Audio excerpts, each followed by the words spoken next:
Hi, I'm Pete Krull, and welcome to our new podcast, which is called Dollars and Change, the Expert's Guide to Sustainable and Responsible Investing.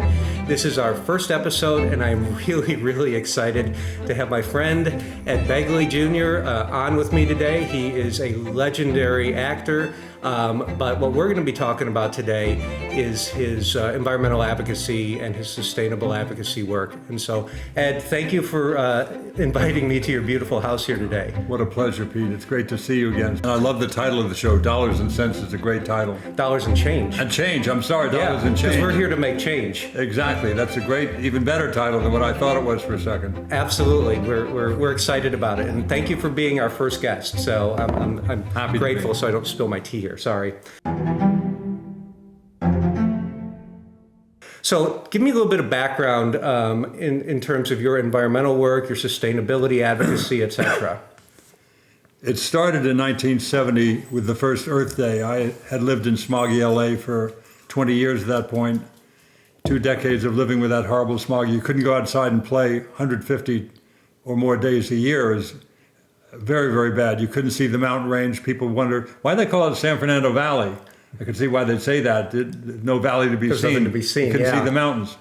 But it was very bad, and so somebody said they're going to do, Gaylord Nelson, some other people putting together something called Earth Day, and this guy Dennis Hayes is involved, and do you want to be part of it? I said, sure, but what do you want to do? He said, well, many things, but we want to clean up the air and clean up the water. I went, sign me up, because I'd seen the Santa Barbara oil spill up close. Yeah. I knew how bad that was. I'd heard about the Cuyahoga River catching fire near Cleveland. Yep. I figured that's a bad sign. When rivers catch fire, I think that might not be a good thing. You think? Yeah. It's not supposed to. Not supposed to happen. And so I went, let's clean up the air and clean up the water. And to a certain extent, we have. Yeah. And when you think about some of your wins, what would be the favorite win that you've had over the years? There's one local win in the LA area, the LA Air Basin. We have 4 times the cars in LA from 1970, millions more people. That's not the win. That's just the thing. You can hate it or love it, but it's a thing. But we have we have much less than half of the smog. Yep. We've made it all go away. Now there's still people experiencing dirty air near the fulfillment centers, the shipping centers, what Yep. have you, the ports of Long Beach and San Pedro. We're not saying the air is cleaner for these people. We have to fix it for them. But we've shown overall the air has gotten much, much cleaner because of the stuff we did that we thought would work and did work. Cleaner power plants, cleaner cars. It all worked and worked very well. Yeah. So I saw you on a interview recently, and you talked about 3 pillars of advocacy. What are the 3 pillars that you focus on? Thank you for mentioning that, because I always knew that it was needed, but I never said it.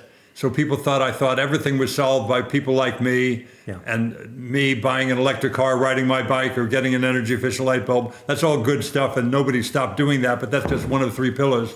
In addition, you need corporate responsibility. Absolutely. So they make the products that you can buy, and they're intertied, they're tied together. Of course. If people have the demand to buy energy efficient light bulbs like I do, Yep. corporations are going to make them. Good legislation. Key. We never would have cleaned up the air in LA with me riding my bike and getting an electric car. Right. Never would have happened. The Clean Air Act, signed by Richard Nixon of all people, is how we got the clean air in LA and many other cities. That's what happened. Good legislation, corporate responsibility, and personal action. Those 3 things together. And if they make laws like they did saying there should be in California a ZEV mandate, years ago they had the ZEV mandate, zero emission vehicle mandate. And out of it came the GM EV1, a wonderful car, which Right. they later crushed. But the mandate made that happen. Who killed the electric car, which you Exactly. were in? Yes. I am very good. So that legislation, the Clean Air Act, led to many things. The ZEV mandate led to the electric vehicle explosion that we're seeing today. All that stuff, they're all 3 are connected, obviously, as pillars are, and you can't have, you can't be short on one of them or things are going to topple down. You have to have personal action, robust personal action, good legislation, and corporate responsibility. 3 legs of the stool. That's it. Otherwise, you're going to topple. Talk about water a little bit. I know you've got a cistern here. You collect water for your... Later get a few shots right out under that stone area, that kind of paver area that's, by the way, totally permeable. You could stand there with a garden hose for 6 hours. It would never pool. It goes straight down. But also all the area drains under all that lawn furniture and those stones I just pointed at. It's a 10,000 gallon rainwater tank. Right. Looks like a 2-man submarine. By gravity, it all goes down to there. There's a submersible pump in there, leads to a little spigot over there. You turn it on, you get beautiful rainwater from the last time it rained. And even if you don't have rainwater, I've got a gray water system too. So it works and it runs all the irrigation for all the ornamentals on the property. It all comes from that wonderful rainwater tank, which still has some water in it from the recent rain that we had. I don't want to put hot water in those plants right there because it's been sitting in the sun. I've got my little solar heating device called my hose there that I don't want hot water now because I'm going to spray those young plants. So what I do is I spray it. This is very hot. Like you could take a hot shower in this. Almost burns your hand. I'm putting it down that drain. Where's that drain going? Same way the rainwater goes right out to that 10,000 gallon tank. So I'm not wasting water, getting it cool to spray the plants. You know, and we're seeing lots of issues with water, obviously with the Colorado River Basin. Phoenix has stopped building, no new buildings going on because they don't have enough water to support the development. They have to show, I think the developers here in LA County have to show too, where's that water going to come from? Yeah. Where's that sewage going to go to? Where's the rainwater, the runoff going to, from what we paved, where's that runoff going to go to? We have to demonstrate these things. We should not be allowed to build. Right.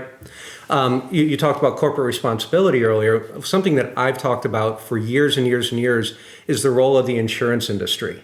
The insurers, they're the arbiters of risk, right? They're Right. the ones who should be integrating climate change and climate risk into their underwriting, policies and everything Yes. else like that. So we've seen, State Farm and Allstate are pulling out of underwriting new Who could blame houses them? here in California. We're seeing farmers down in Florida. What are your thoughts on that side?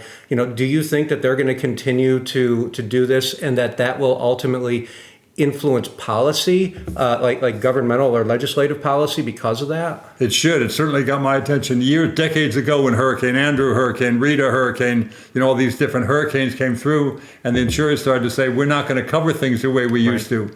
The Reinsurance Agency of America started talking about climate change decades ago in a very meaningful way because they were writing the checks. They said, we're not going to keep doing this, gang. Get used to it. Now with the wildfires, how many times are they going to rebuild in Paradise or in Malibu? Absolutely. I would be thinking about building out of steel, which we did here. If I was going to build not a grand structure like this, a very simple one-bedroom house, build it out of steel, no termites, no mold damage. It's better in an earthquake because it's metal screwed together rather than nailed together, which nails can come out with an earthquake. So it's good in every way, and certainly with the fires we're going to experience, I would be building out of steel. And if I was an insurance company, I'd really consider, insuring somebody to build their house for the third time in an area that keeps getting burned. I wouldn't be doing it. And reinsurance rates are up 50% this year over last year. Sure. And it's interesting because a lot of the reinsurers, you mentioned Reinsurance of America, but a lot of the reinsurers are based out of Europe. The Swiss Re and the Munich Re. And Europe, as you know, tends to be ahead of us on a lot of environmental policies, which is nice to see. So maybe that can drive some change from that perspective. I hope so. Another person I never thought I'd really rely on when I was a younger man for data, but they had good data decades ago on climate change is the Pentagon. Right. Oh, they have a big push because they understand where the global conflict. Absolutely. Some of their naval ports I think some of the naval ports are at something called sea level. I'm pretty sure some of them are at very close to sea level. And so the upheaval that they're going to go through with these naval installations, with the sea level rising the way it's going to, it's bad in every way. Yeah. And many people knew about it. We're finding now that some of the big oil companies knew about it. They were starting to consider, changing things at their refineries to deal with what they knew was going to happen. Yet they continued to say it wasn't happening. That's absolutely unfortunate. And we can't hold them liable for it. Some people are trying to hold them liable, but because good luck with that. Yeah, good luck with that. Exactly. It's nice to see. I know up in Montana, there's a lawsuit with young people suing the state to. Implement climate change policies, and it's because of the stolen future. Exactly. Speaking of future, so one of the things that I'm really adamant about when I put together a sustainability portfolio is I believe biotech is an important part of that because I truly believe that a healthier society is a more sustainable society. I agree. Talk about your Parkinsons and some of the biotech that's been sort of integral to that.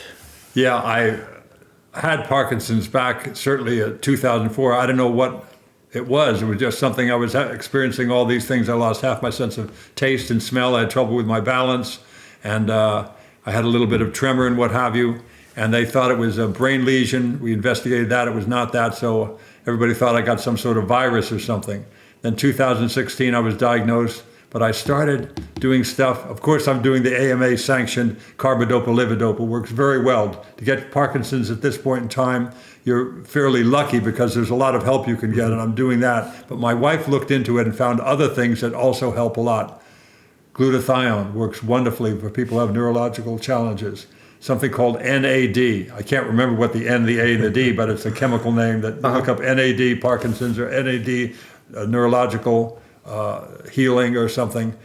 Just look up NAD and you'll find it.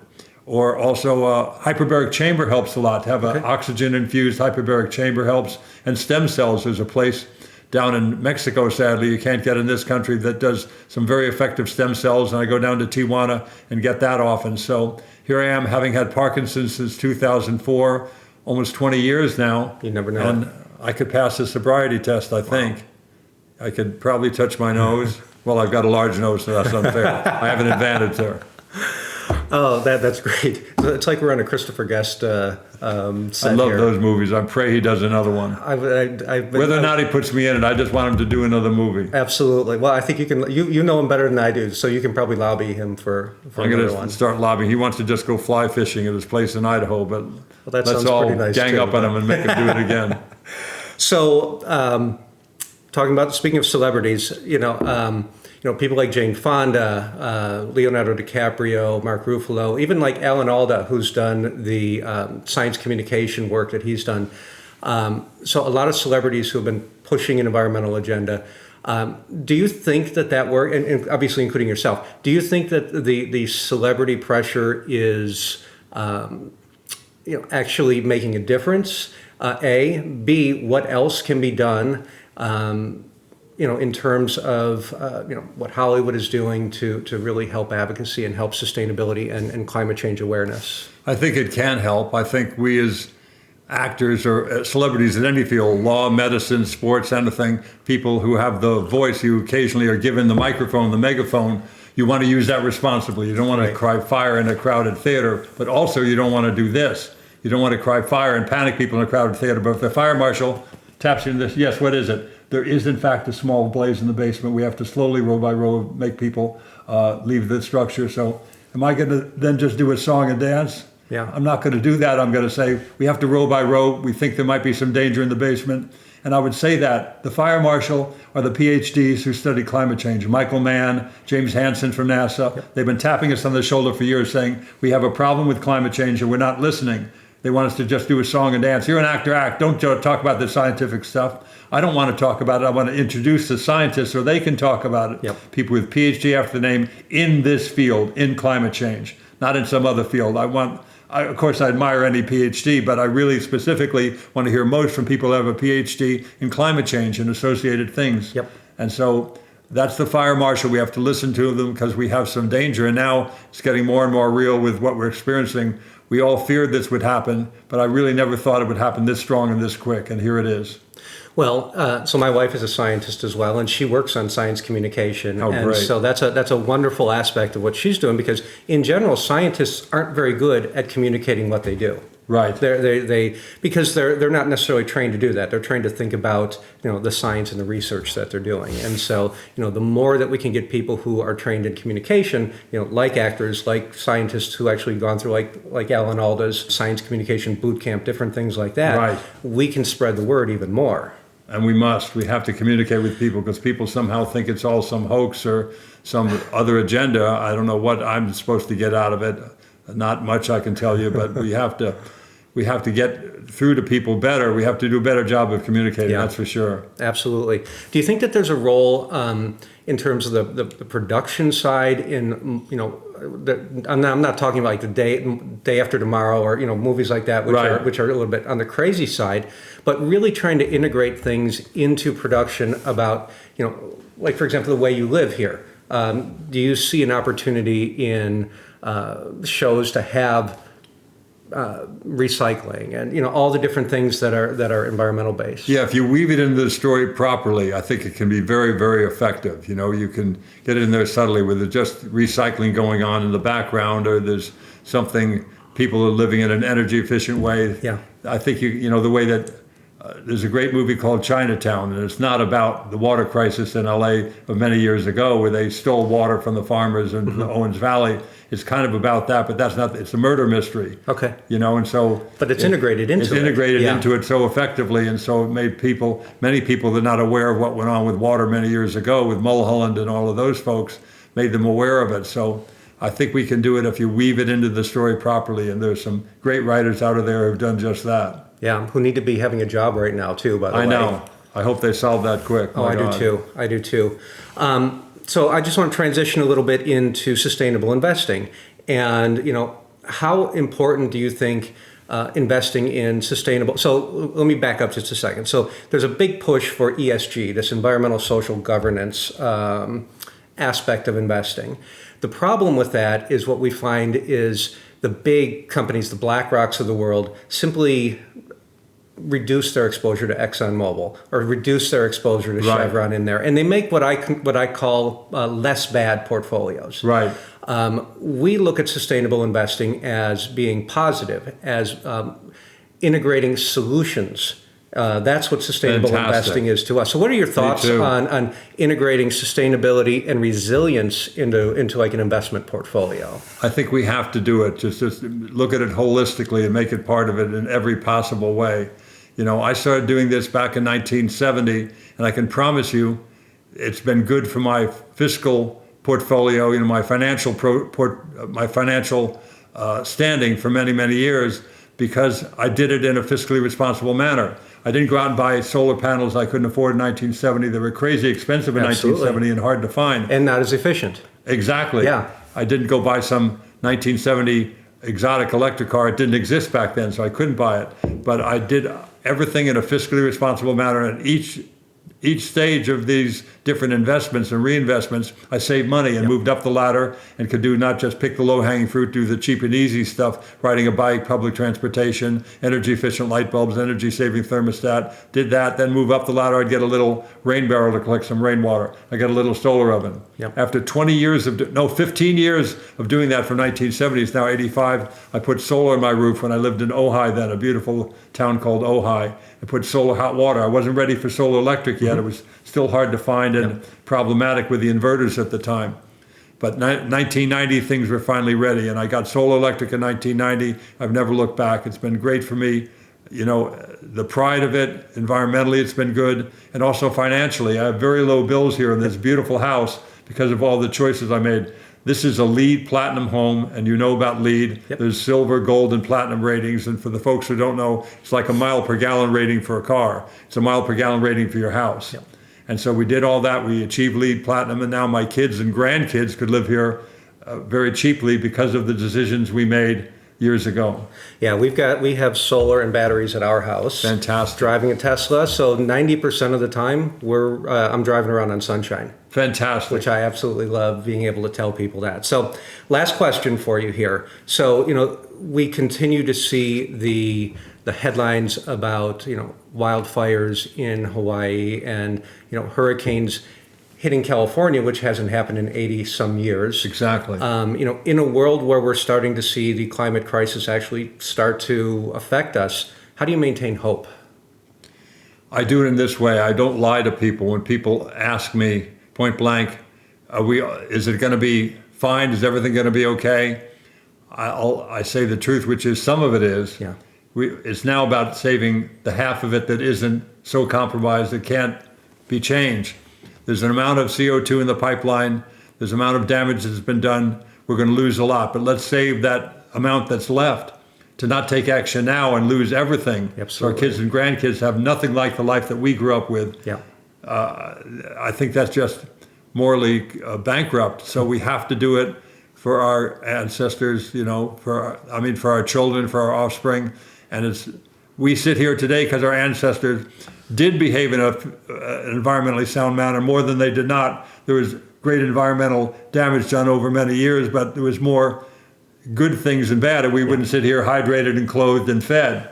Yeah. So we need to do that so our kids have a shot at that. Otherwise, they're going to judge us very, very harshly. Yeah, and rightfully they should, because we've known this is coming at this point. And so now it's really about bringing together as much on the sustainability side as we can, so reducing our emissions, reducing our water, reducing as much as we can, but also knowing that climate change is going to hit us. So we have to be resilient in the face of that as well. Exactly. Ed, thank you so much for your time today. What a treat, Peter. And we look forward to seeing you again soon. Thank you. Thanks, Pete. So Ed, one thing that we forgot to talk about when we were doing our interview is you have a new book coming out. I do. To the Temple of Tranquility and Step on It. Tell us about the book. It's a lovely memoir of a good deal of my life. The publisher wanted this picture, and I fought them on it. I went, I don't look anything like that for many years. I said, no, but a lot of the book is about this guy, not the guy you are today. More like this is me, kind of today. So it's a bunch of very, I hope, amusing Hollywood stories and some ones that are not at all amusing. And it was very cathartic to write it. I certainly enjoyed it, and people are reading it and starting to enjoy it themselves. So it's available for pre-order right now at Amazon. Excellent. Thank you. I look forward to reading it. Thanks a lot, Pete.